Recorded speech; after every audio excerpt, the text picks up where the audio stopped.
Sean Porter ginalang si Manny. Frank Martin ang nanakit kay Tank. Pag-usapan natin yan mga trops, ngunit bago tayo magpatuloy, palike muna ng video and hit the notification bell button at pasubscribe na rin sa aking Easy Work Sports YouTube channel. Maraming salamat trops! So may mga kumakalat nga po na balita na pagbabanggay na ng PBC sila knockout artist Gervonta Tank Davis at lightweight top contender na si Frank Martin. Dahil nga dito ay nagkaroon na ng trash-tukan sa magkabilang kampo para i-marinate ang laban. Sinabi ni Tank sa isang boxing fan na plano niyang bumalik sa ibabaw ng ring sa buwan ng Hunyo.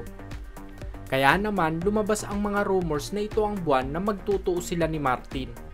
Sinabi ni Tank sa isang interview na nagawa niyang masaktan si Martin noong mag-sparring sila. Agad naman itong pinabulaanan ni Martin sa isang interview rin at sinabing ito daw ay malaking kalokohan lamang. Hinamon pa ni Martin si Tank na i-upload na lang daw ang unedited na video ng sparring footage nilang dalawa para makita ng tao kung sino talaga sa kanila ang umaray.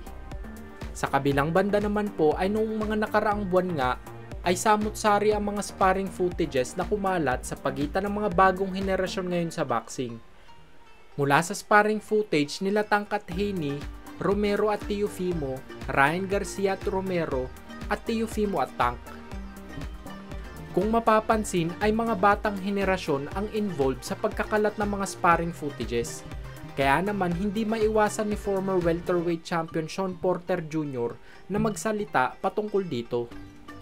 Noong mga panahon daw kasi na nakakasparring niya ang ating 8th Division World Champion pambansang kamao Manny Pacquiao ay hindi daw pinapahintulutan ang mga kamera at pagkuha ng video habang nag-i-sparring. Ngunit nagkaroon daw ng pagkakasundo sa pagitan ng head coach ni Manny na si Freddie Roach at ng tatay niya na videohan ng laban para lang sa mag-ama at hindi daw ito pwedeng ipakita sa kahit na sino. Kaya naman ay tumupad sa pangako ang tatay ni Porter na wala daw kahit na sino ang nakakita sa sparring footage. Code of ethics daw ito at alam daw ito ng lahat ng boksingero. Ngunit binasag lang daw ang code na ito ng ibang mga boksingero ayon kay Porter.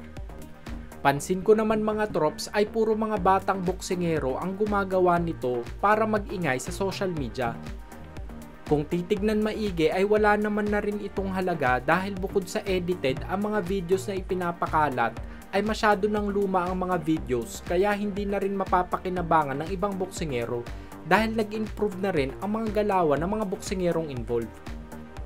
Ngunit kung sa usapang ethics at prinsipyo ay sablay talaga ang mga nagpasimuno ng pagpapakalat ng mga sparring footages.